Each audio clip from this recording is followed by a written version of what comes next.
So friends, welcome back to my channel. তখন জিও সিনেমার series শেখার হোম যে সিরিজটা রিলিজ করে জিও সিনেমাতে, কেমন লাগলো সিরিজটা সেটা নিয়ে কথা বলবো।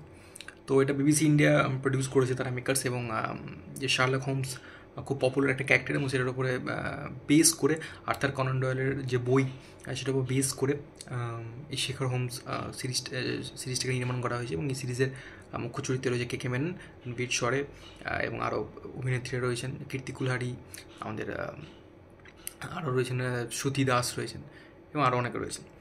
তো এবার রসিকা দুগ্গাল রয়েছে। তো এবার পরিচালনা প্রথম 4টি এপিসোড পরিচালনা করেছে শহীদ মুখার্জি, এবং লাস্ট 2টো ডিরেকশন দিয়েছে রোহন সিপি।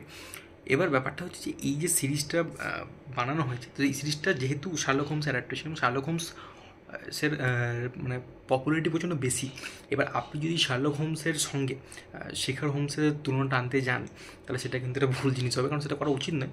কারণ দুটোর কনটেক্সট আলাদা, context in the sense cultural অনেক এটা ইন্ডিয়ানাইজ করা হয়েছে অনেকভাবে, ক্যারেক্টারটাকে অনেক ভাবে আলাদা করা হয়েছে শেখার হোম ক্যারেক্টারটাকে, এবং বাকি সব জিনিসপত্র সেমই, বাট ইন্ডিয়ান টাচগুলো, যে হিউমারগুলো, সেগুলো কিন্তু এই সিরিজের মধ্যে অ্যাভেলেবেল রয়েছে। তো আমার সিরিজটা কিন্তু ডিসেন্ট একটা ওয়ান টাইম সিরিজ লেগেছে।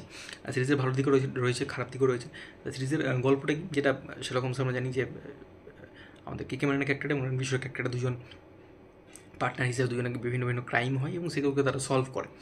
তো এটা নিয়ে পুরো 6টা এপিসোডের সিরিজটা রিভলভ করছে, বিভিন্ন জায়গায় ক্রাইম হচ্ছে, এবং 1990s গল্প, কলকাতার উপর বেস করে গল্পটা সেট আপ করা হয়েছে। যেহেতু শহীদ মুখার্জি ডিরেক্টর রয়েছে, তো বাংলাতেই পশ্চিমবঙ্গে বেস করা হয়েছে গল্পটাকে। তো এটা যে গল্প, মোটামুটি গল্প, এবার তার বাকিটা তোমাকে জিও সিনেমায় গিয়ে সিরিজটা দেখতে হবে। তো এই সিনেমার যেটা ফার্স্ট পজিটিভ পয়েন্ট আমি যেটা বলবো, সেটা হচ্ছে সিনেমার হিউমারটা। এই সিনেমার হিউমার কিন্তু খুব ভালো, এই সিনেমার হিউমারটা বেশ ওয়ার্ক করেছে, এবং কে কে মেনন এবং রণবীর শরের দুজনে যুগলবন্দিরা দেখতে বেশ ভালো লেগেছে। আমি ডেফিনেটলি যেটা বললাম, ওই ইয়ের সাথে, অরিজিনালের সাথে তুলনা করলে এটা অতটা তেমন মনে হতে পারে না, সে হাই নচের। বাট ইন্ডিভিজুয়ালি যদি বলা হয়, তাহলে কিন্তু স্ট্যান্ড অ্যালোন হিসাবে দুজনের কেমিস্ট্রি কিন্তু ওয়ার্ক করে, কিছু কিছু জায়গায় তো খুব বেশি ওয়ার্ক করে, খুব ভালোভাবে লাগে দেখতে, সেটা দেখতে, এবং সেটা বেশ ওয়ার্ক করেছে কেমিস্ট্রিটা আমি বলবো। তো হিউমার বিভিন্ন জায়গাতে খুব ভালো, ডায়লগসের দিক থেকে বলি, বিভিন্ন জায়গা থেকে হিউমারটাকে সৃষ্টি করা হয়েছে, এবং হিউমারটা বেশ ওয়ার্ক করেছে আমার কাছে অ্যাটলিস্ট। সেকেন্ড পয়েন্ট যেটা আমি বলবো, সেটা হচ্ছে পারফরমেন্স। কে কে মেনন ফাটিয়ে দিয়েছে, কে কে মেনন খুব ভালো পারফরমেন্স দিয়েছে। কে কে মেননকে বেশ মানে ক্যারেক্টারটা সে যেভাবে পুল অফ করেছে, এবং তার কাঁধেই পুরো সিরিজটাকে, তার কাঁধেই ভর করে সিরিজটা রয়েছে। তো সে কিন্তু পুরো সিরিজটাকে খুব ভালোভাবে প্রথম থেকে শেষ অবধি বেশ নিজের এতে ভালো পুল অফ করেছে। সেই যেহেতু দেখতে খুব ভালো অবজার্ভ করতে পারে জিনিসপত্র, তো সেখানে তার বডি ল্যাঙ্গুয়েজ বলি, সেখানে তার বুদ্ধিমত্তার পরিচয় বলি, দেখে মনে হচ্ছে এটা বুদ্ধিমান লোক। সেই জিনিসটাই কিন্তু সে থ্রু আউট দ্য সিরিজ সে পার্সোনালিটিকে সে মানে ক্যারি করেছে। আর রণবীর শরের পারফরমেন্সও কিন্তু বেশ ভালো, রণবীর শরও খুব ভালো অভিনেতা, তো রণবীর শরের পারফরমেন্সও ডেফিনেটলি ভালো। এবং রসিকা দুগ্গাল, কীর্তি কুলারি, শ্রুতি দাস, এবং আরও কিছু জনের মীর রয়েছে ছোটো রোলে। তো এরকম বিভিন্ন অভিনেতা, রুদ্রনীল রয়েছে, তো এরকম পুলিশের ভূমিকাতে, তো এরকম বিভিন্ন অভিনেত্রীকে নেওয়া হয়েছে, তাদের পারফরমেন্সও ঠিকঠাক, তাদের খুব একটা বেশি স্কোপ নেই, যেটুকু আছে সেটুকুর মধ্যে ঠিকঠাক। এটা গেল ইয়ে। এবং ডিরেকশন আমি বলবো যে প্রথম যেটা চারটে এপিসোড যে শহীদ মুখার্জি ডিরেকশন দিয়েছে, এবং লাস্ট 2টো এপিসোড অন্য ডিরেক্টর দিয়েছে সিপি। তো লাস্ট যখন তাদের এটা হয়, সেটা কিন্তু দেখে মনে হয় যে ডিফারেন্ট করলে মনে হয় যে দুজন আলাদা ডিরেক্টর ডিরেক্ট করেছে, সে দেখলে বোঝা যায়। এবং লাস্টের সিরিজের যে ক্লাইম্যাক্স, যে হুক পয়েন্টটা সিরিজ থেকে ছাড়া হয়েছে, সেটা কিন্তু আমার বেশ পছন্দ হয়েছে। লাস্টের এপিসোডের লাস্টের ক্লাইম্যাক্সটা আমার খুব ভালো লেগেছে পার্সোনালি, এবং সিজন 2 এর জন্য আমি পার্সোনালি অপেক্ষায় রয়েছি।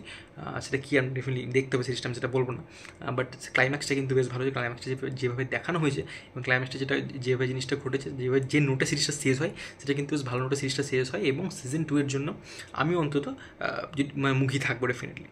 এটা গেল পজিটিভ পয়েন্ট। নেগেটিভ, এবং টেকনিক্যালি সিরিজটা তো ভালো হবে, বিকজ বাজেট পেয়েছে একটা, হিন্দিতে কাজ করছে শহীদ মুখার্জি, তো সেখানে এখানে যেমন বাংলাতে যখন কাজ করে, তো এখানে তার তুলনায় অনেক বেশি বাজেট পাই।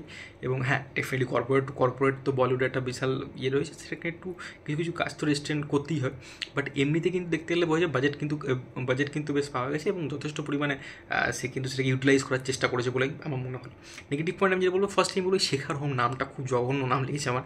এই নাম মানে কোথায় শার্লক হোমস, কোথায় শেখার হোম টাইটেল হয়, হোমের টাইটেল নিয়ে সমস্যা নেই, বাট নামটা শুনতে একটু উদ্ভট লাগে শুনতে, নামটা খুব একটা বেশি সুটেবল লাগলো না আমার। এর জায়গায় মানে শার্লক হোম, শেখার হোম করতেই হবে আমার কোনো মাইনে, এরকম টাইপের অন্য নামও দেওয়া যেতে পারতো। শেখার হোম মানে খুব মেলাতে হবে বলেই মিলিয়ে দিচ্ছি, ওর জায়গায় জিনিসটা খুব একটা বেশি আমার ক্ষেত্রে খুব একটা বেশি ওয়ার্ক করেনি। শেখার হোম নামটা প্রচণ্ড খুবই খারাপ একটা নাম লিখেছে আমার, খুব বিদঘুটে নাম, মানে শুনতে কি এখন লাগছে আর কি একটা। তো আমি সেটা মানে একদম নামটার প্রচণ্ড বিরোধী, নামটা পছন্দ হয়নি, সেটা নেগেটিভ পয়েন্ট আমার ডেফিনেটলি লেগেছে। এবং সিরিজটাকে যেভাবে পুরো সিরিজটা মানে প্রায় 4 ঘন্টার মতো সিরিজটা হবে।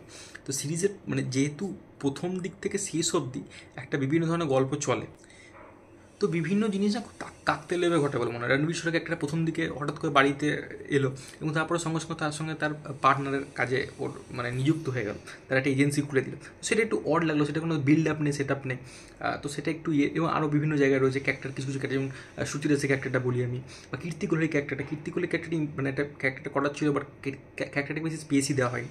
খুব অনেক পরে সিরিজে অনেক পরে ক্যারেক্টারকে ইন্ট্রোডিউস করা হয়, তো সেটা আমার মানে ক্যারেক্টার এস্টাবলিশমেন্ট করে ভালো লাগেনি আমার। এবং গল্পটা যেভাবে খুব তাড়াতাড়ি কিছু জিনিসকে ঘুরিয়ে দেওয়া হয়েছে, তো জিনিসটা আমার একটু খামতি লেগেছে। সেই জিনিসটাকে আর একটু সময় নিয়ে দেখাতে পারলে জিনিসটা আরও একটু বেশি এফেক্টিভ হতো বলে আমার মনে হয়েছে। যেটা আমি উদাহরণ দিলাম রণবীর শোরের ক্যারেক্টারে, যে প্রথম দিকে হুট করে করতে ওর সাথে জুড়ে গেল একটা পুলিশ, মানে একটা জায়গায় মানে ক্রাইম সিন ইনভেস্টিগেশন করতে দেখতে দেখতে হঠাৎ করে জুড়ে গেল, আর সেটার পিছনে কোনো কিছু ইয়ে দেখালো না, জাস্ট যে জুড়তে জুড়ে গেল। তো সেটা একটু আমার একটু হড়বড়িতে লেগেছে বলে মনে হলো। তো এটা আমার নেগেটিভ পয়েন্ট লেগেছে। আদার সিরিজটা কিন্তু ওয়ান টাইম ওয়াচ ডেফিনেটলি একটা series, plus time pass series, একটু হিউমার আছে, একটু ক্রাইম থ্রিলার আছে, ডিটেকটিভ যেহেতু বটে, সেটা দেখতেও ভালো লাগে। তো ভালো মিলে কিন্তু টাইম পাস হয়ে যাবে খুব সুন্দর একটা। তো আমি ডেফিনেটলি বলবো যে গিরিকো দেখতে ডেফিনেটলি দেখতে পারে।